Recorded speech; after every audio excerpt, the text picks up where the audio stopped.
Hello నమస్తే అండి, welcome back to Mahi's world. ఈరోజు మనం పూరీ కూర చేసుకుందామండి. ముందు మనం పూరీ కూర గురించి ఒక 1/2 కేజీ బంగాళదుంపలు కుక్కర్లో పెట్టి బాయిల్ చేసుకుందామండి. దుంపలు పెట్టాం కదండి, ఇది ఇప్పుడు 5 విజిల్స్ వరకు వచ్చాయి. ఇప్పుడు మనం ఆపేద్దాము. దుంపలు బాగా ఉడకనివ్వాలండి, అప్పుడే దుంపలు మెత్తగా మనకు కూర బాగా వస్తుంది. కూరకి ఒక 10 ఆనియన్స్ వరకు తీసుకున్నాను, ఒక చిన్న క్యారెట్, ఒక 10 పచ్చిమిర్చి తీసుకున్నాను. ఎప్పుడైనా సరే పూరీ కూరకి ఇట్లా సన్నగా పొడవుగా కోసుకోవాలండి ఆనియన్స్. పాన్ పెట్టి హీట్ అయినాక ఆయిల్ వేసానండి. దీంట్లో తాలింపు వేసుకుందాము. తాలింపుకి కొంచెం ఆవాలు, ఒక స్పూన్ మినపగుళ్ళు ఇస్తే సరిపోతుందండి, వేరే ఇంకేం అవసరం ఉండదు దీనికి. ఆవాలు చిట్పట్లాడాయని ఇప్పుడు ఆనియన్స్ కట్ చేసుకున్నాం కదా, ఈ ఆనియన్స్ వేసేద్దాము.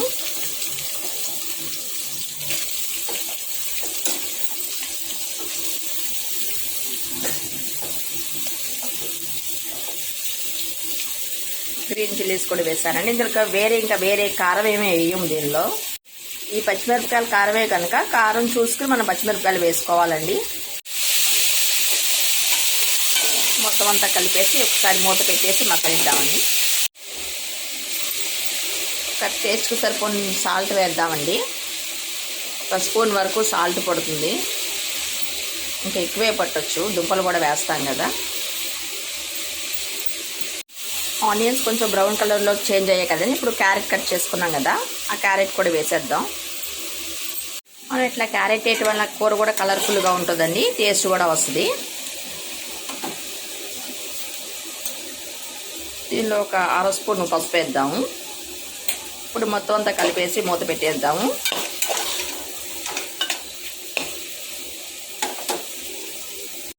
ఇప్పుడు ఆయిల్లోనే కరివేపాకు వేస్తే, కరివేపాకు ఆయిల్లో ఫ్రై అయినట్టయితే టేస్ట్ బాగా వస్తుందండి ఇది.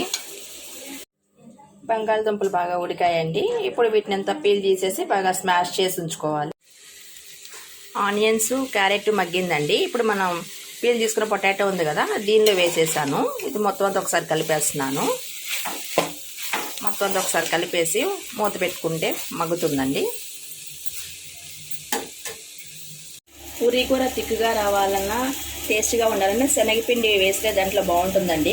కొంతమంది శనగపిండి వాటర్లో కలిపేస్తారు, దానికంటే ఇట్లా పొడి శనగపిండి కూర మీద చల్లేసి మనం అది ఫ్రై అయినాక మనకు కావాల్సిన కన్సిస్టెన్సీని బట్టి మనం వాటర్ యాడ్ చేసుకోవాలండి.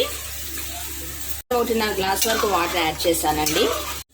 ఇదంతా ఒకసారి కలిపేసి మూత పెట్టేసి కొంతసేపు ఉడకనిద్దాం కూరని. పూరీ కూర అయితే రెడీ అయిపోయిందండి. ఇప్పుడు మనం పూరీ చేసుకుందాము. పూరీ ఫ్రై చేయడానికి ఆయిలే పెట్టానండి.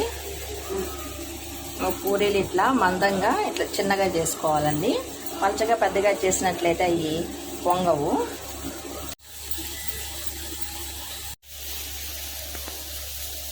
శనివారం స్పెషల్ అండి, వేడి పూరీ కూర విత్ దద్దోజనం. మీకు ఈ వీడియో కనుక నచ్చినట్లయితే లైక్ చేయండి, షేర్ చేయండి, సబ్స్క్రైబ్ చేసుకోండి. పక్కనే ఉన్న బెల్ ఐకాన్ ప్రెస్ చేయండి. Thank you for watching.